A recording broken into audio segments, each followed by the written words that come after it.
Kelompok 1 tentang motivasi. Assalamualaikum warahmatullahi wabarakatuh. Nama saya Anis Widyaudiningsih. Nama saya Heru Febriansa. Saya Ica Agustin. Pengertian motivasi. Istilah motivasi berasal dari kata Latin yaitu movere yang artinya bergerak, yaitu proses kejiwaan yang merupakan tujuan dan arah dari setiap perilaku. Motivasi merupakan seperangkat faktor dorongan yang menguatkan, menggerakkan, dan memelihara perilaku atau usaha. Dorongan diwujudkan dalam berbagai usaha untuk memenuhi kebutuhan itu. Jika faktor pendorong itu sangat kuat, maka itu akan membentuk usaha yang keras untuk mencapainya atau sebaliknya. Para ahli memandang motivasi itu bersumber dari dalam diri seseorang atau faktor internal. Sedangkan penulis lainnya memandang bahwa motivasi timbul dari sumber-sumber di luar seseorang atau faktor eksternal. Semua itu tergantung dari mana suatu kegiatan dimulai.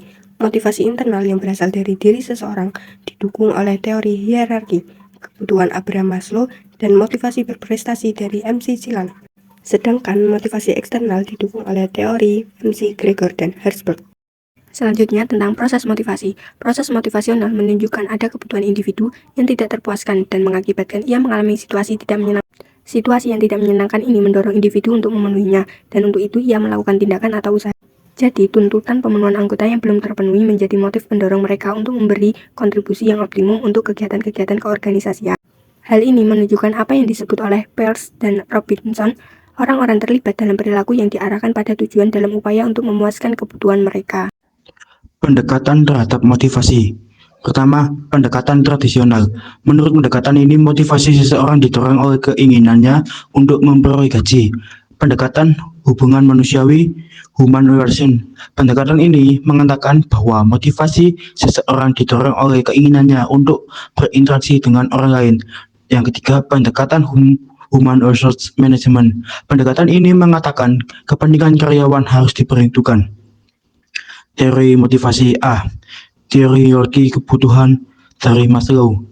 Teori Maslow dalam Hadiprojo dan Handoko tahun 1996 membagi kebutuhan manusia sebagai berikut. 1. Kebutuhan fisiologis. 2. Kebutuhan rasa aman. 3. Kebutuhan sosial. 4. Kebutuhan penghargaan. 5. Kebutuhan aktualisasi diri. B. Teori motivasi prestasi dari MC Celan. MC Celan menguatkan pada 3 kebutuhan menurut Hadiprojo dan Handoko, yaitu 1.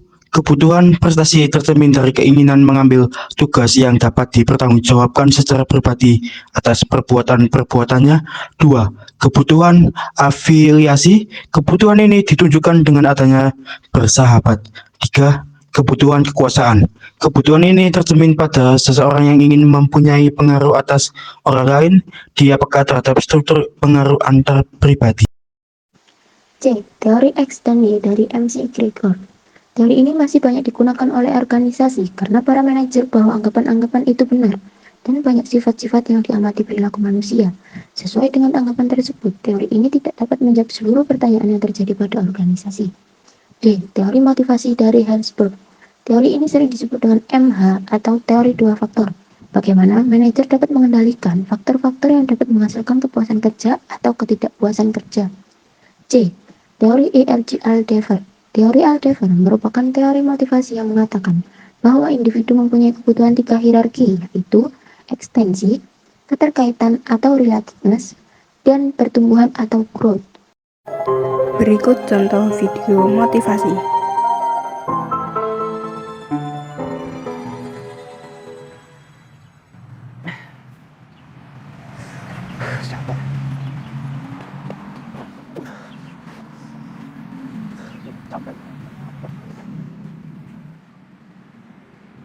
Bang.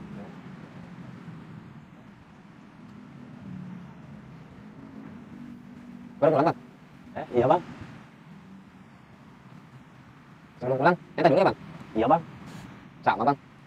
Capek, nggak kira-kira. Iya bang, sama capek. Ya, Bang, gimana nggak capek? Dikasih kerjaan sama bos, nggak kira-kira.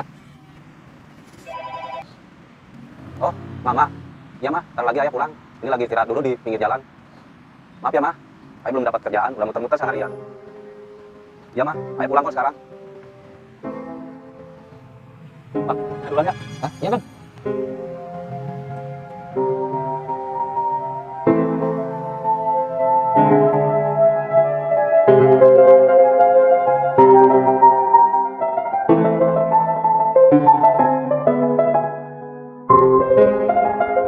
Terima kasih sudah menonton. Semoga termotivasi dan bisa bermanfaat. Ya, di studio, sukses selalu.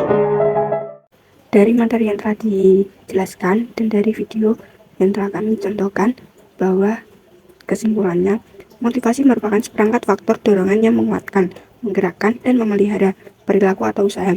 Dorongan diwujudkan dalam berbagai usaha untuk memenuhi kebutuhan itu. Jika faktor pendorong itu sangat kuat, maka itu akan membentuk usaha yang keras untuk mencapainya atau sebaliknya.